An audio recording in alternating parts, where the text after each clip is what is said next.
Ya, dukungan terhadap Bapak Charlie ini menunjukkan bahwa persoalan yang terjadi di Tangerang tidak terkait dengan isu etnis.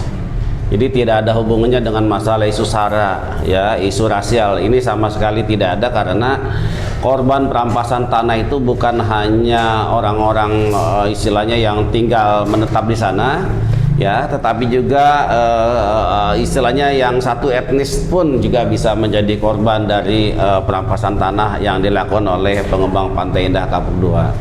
Jadi ini clear, ya, jadi tidak ada seolah-olah ini narasinya dalam rangka untuk menyerang atau menyudutkan salah satu etnis. Ini sama sekali tidak. Ini adalah masalahnya adalah soal penggusuran, soal perampasan, soal kriminalisasi yang dilakukan oleh pengembang PIK 2. Jadi masyarakat Banten justru sangat welcome dengan kehadiran Pak Charlie Chandra di dalam beberapa pertemuan, ya, termasuk juga aksi-aksi rakyat menolak PSN PIK 2. Jadi saya mau katakan bahwa Pak Charlie Chandra bukan hanya milik keluarganya, bukan hanya milik istrinya, tetapi sudah menjadi milik masyarakat Banten yang sama-sama menjadi korban daripada pengembangan atau dari proyek Pantai Indah Kapuk II ini.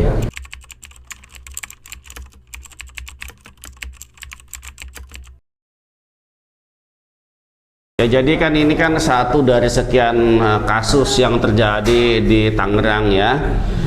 Bukan hanya terhadap Pak Charlie Chandra, juga terhadap banyak orang yang menjadi korban dari kesewenang-wenangan yang dilakukan oleh Agung Sede Group. Dan tentu kita juga berharap agar korban-korban yang lain juga bisa bersuara, ya, bisa menyampaikan apa yang menjadi kepedihannya, sehingga ini juga bisa menjadi perhatian masyarakat untuk sama-sama kita lakukan advokasi, ya, termasuk kami dari LBH PPP Muhammadiyah selalu senantiasa menerima siapapun yang membutuhkan bantuan hukum, tidak melihat latar belakang agama, suku, dan yang lainnya, ya, sepanjang dia adalah korban dari kesewenang-wenangan dari oligarki raksasa ini, maka insya Allah Muhammadiyah akan menjadi bagian dari orang-orang yang tertindas, melakukan pembelaan terhadap kaum mustadafin, orang yang mendapatkan kezaliman atau kesewenang-wenangan yang dilakukan oleh korporasi ini.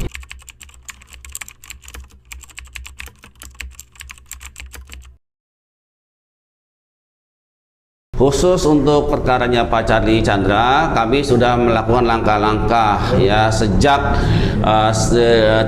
keluarnya putusan pra-peradilan Pengadilan Negeri Serang yang mengabulkan permohonan pemohon untuk dilanjutkan kembali penyidikannya oleh Polda Banten, maka kami sudah menyampaikan surat permohonan perlindungan hukum kepada Bapak Kapolri agar Bapak Kapolri bisa memerintahkan kepada Kapolda Banten untuk tidak lagi melanjutkan proses penyidikan, dan tentu kami minta agar Polda Banten untuk mengeluarkan kembali SP3 yang sudah pernah dulu dilakukan, karena SP3 yang tahun 2024 itu karena atas dasar adanya sebuah perjanjian damai yang dimana Pak Charlie Chandra tidak ada pilihan lain untuk menandatangani perjanjian damai itu dengan harapan Pak Charlie Chandra bisa keluar dari tahanan karena beliau sudah mendekam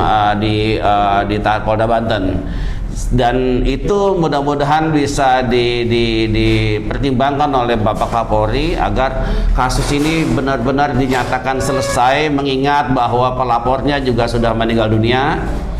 Ya, kami dengar saudara Aulia Fahmi sudah meninggal dunia, termasuk pemberi kuasa pun sudah meninggal dunia, maka sangat patut kiranya agar kasus ini dinyatakan selesai. Artinya dengan sendirinya perkara ini dinyatakan gugur dan tidak perlu dilanjutkan kembali oleh Polda Banten.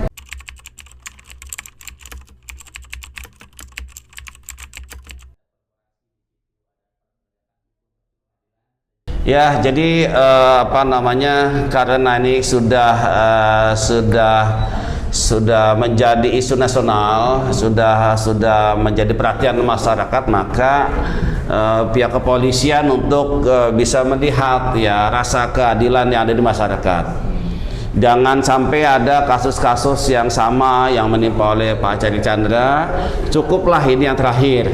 Tidak boleh ada upaya-upaya kriminalisasi atas dasar tekanan atau intervensi dari korporasi besar ini. Dan kami berharap polisian bisa melakukan tindakan hukum secara profesional, secara fair, jujur, terbuka, ya tanpa adanya tanpa dipengaruhi oleh kepentingan kelompok manapun. Itu yang pertama ya. Dan yang kedua adalah ini juga menjadi pembelajaran bagi aparat penegak hukum semuanya, ya, tidak hanya kepolisian, juga kejaksaan, termasuk juga pengadilan, untuk melihat kasus ini secara lebih luas, ya.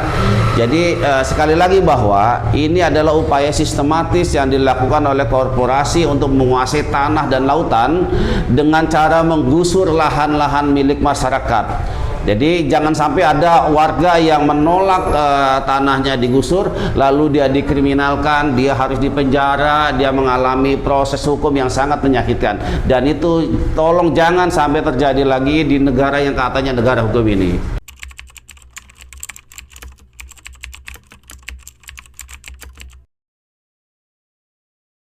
Pertama, mereka harus bertobat.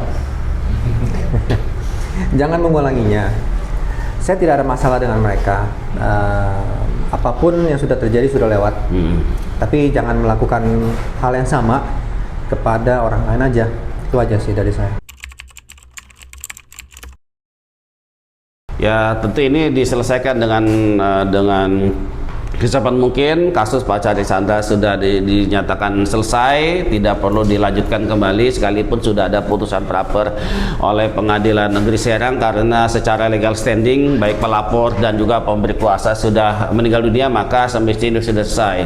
Yang kedua, tidak boleh ada lagi upaya-upaya penangkapan, ya, perampasan hak, kemudian penahanan atau membuat semacam daftar pencarian orang gitu ya.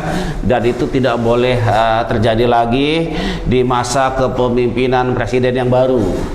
Ya, mudah-mudahan Pak Prabowo benar-benar berpihak kepada rakyat yang terzolimi, kepada siapapun yang menjadi korban dari kesewenang-wenangan dan keserakahan oleh pengembang bernama Agung Sedayo Group ini.